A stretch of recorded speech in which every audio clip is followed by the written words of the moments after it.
It's time for the Avengers to assemble. New Thor movie tomorrow, so today we're gonna celebrate the mighty Thor. From the humble beginnings of toys to the new one of today. So let's do it. ProtoRetro. So here's the figure we're going to be talking about today, the mighty Avenger himself, Thor. This is from the 3-inch line of Thor the Mighty Avenger, based on the movie line, and this is Sword Spike Thor. I picked this one specifically because I find that it has the nicest sculpt and it really captures the look that Chris Hemsworth has in the movie. I know it doesn't have the iconic helmet, but I just find that the overall sculpt, the way the cloak is, the weapons that it comes with, the Mjolnir, the spike sword, it's really the total package, and I find it's one of the best of the 3-inch figures compared to some of the others that you have to choose from.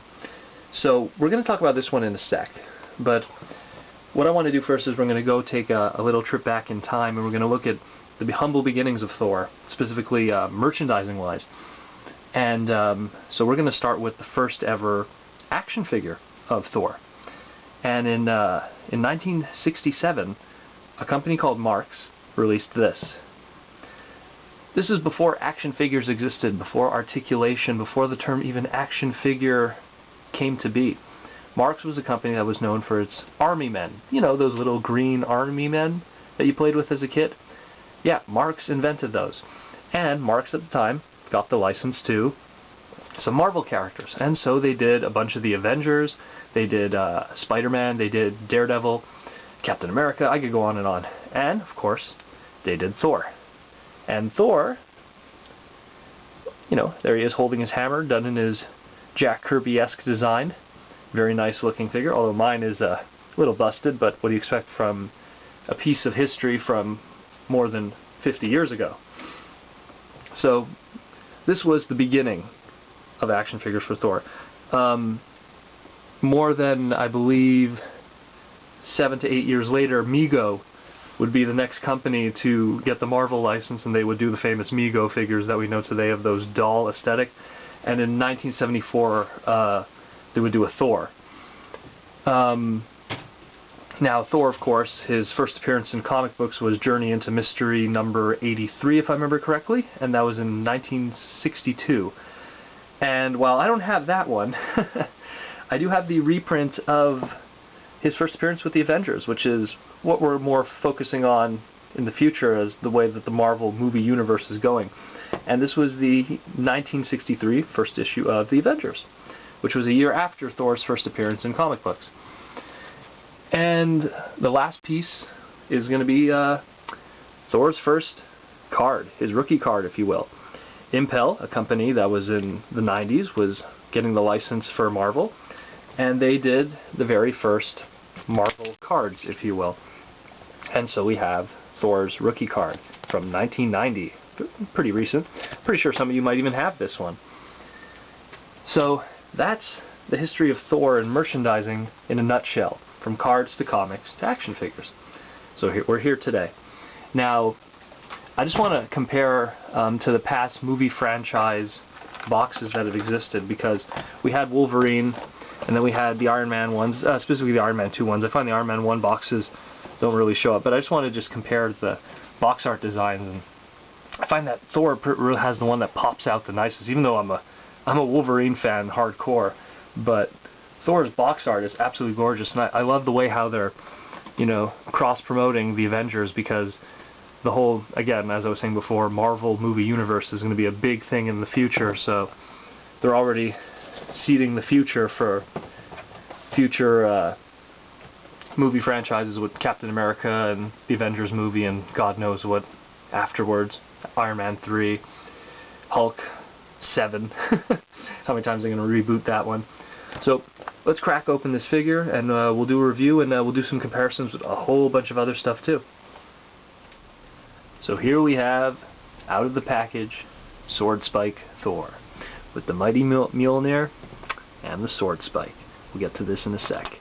So as I was saying before, the reason why I picked this one, it's the nicest looking of the bunch. I find it really captures the actor's look. It has the nicest outfit design, removable cape, which is really cool too.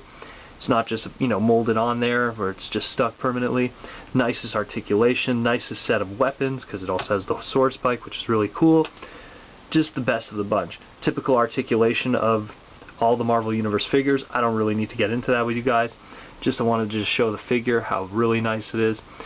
When stuff heats up, Thor doesn't have Mjolnir. He loses the cape, which is cool that the cape comes off. He busts out the sword spike. The sword spike, yeah, looks like a piece of Energon from Transformers, but nonetheless, really cool little thing that he comes with also. Cute, cool little gimmick. Nice little pop that it does there. Really cool though. Really nice stuff. I'm going to just compare him to a whole bunch of the other line stuff, just give you different looks and designs, comparisons. So let's do that. So here he is with a slew of all the other Marvel Universe figures of the 3-inch line, whether it be Iron Man movie figures, Wolverine movie figures, or the basic Marvel Universe figure line. He works in scale perfectly with all of them as expected, and in my opinion, he looks great with them. Colorful cast of characters from the House of Ideas, and you wouldn't expect any less. He also works very well with the DC figures of Infinite Heroes. This is Black Lightning. Closest I'm going to have for some guy that's lightning related or thunder related for the DC line. In my pants. Actually, that was Black Vulcan, but that's a different story.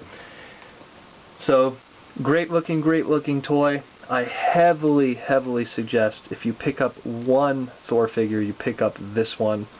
If not just for the spike sword, because it's awesome, but it's just the quintessential figure for the movie line. It really is. And considering that it has removable accessories and just it looks like the actor, you know, that's a great thing. The Wolverine toys, it almost skated away from looking like Hugh Jackman by giving shallow surfaces, and the Iron Man ones, we didn't really get a unmasked Tony Stark, so they were able to get it. But this one looks absolutely gorgeous, and I heavily suggest you guys go out and buy it. And not to mention, go see the Thor movie, because it's great. I saw the preview already, the advanced screening, and it was absolutely great movie. So this is Protoman, and I'm going to give you guys one last awesome shot. The Avengers are assembled.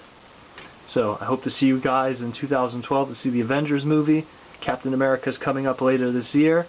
Till then, Avengers assemble. This is Protoman of ProtoRetro. Enjoy.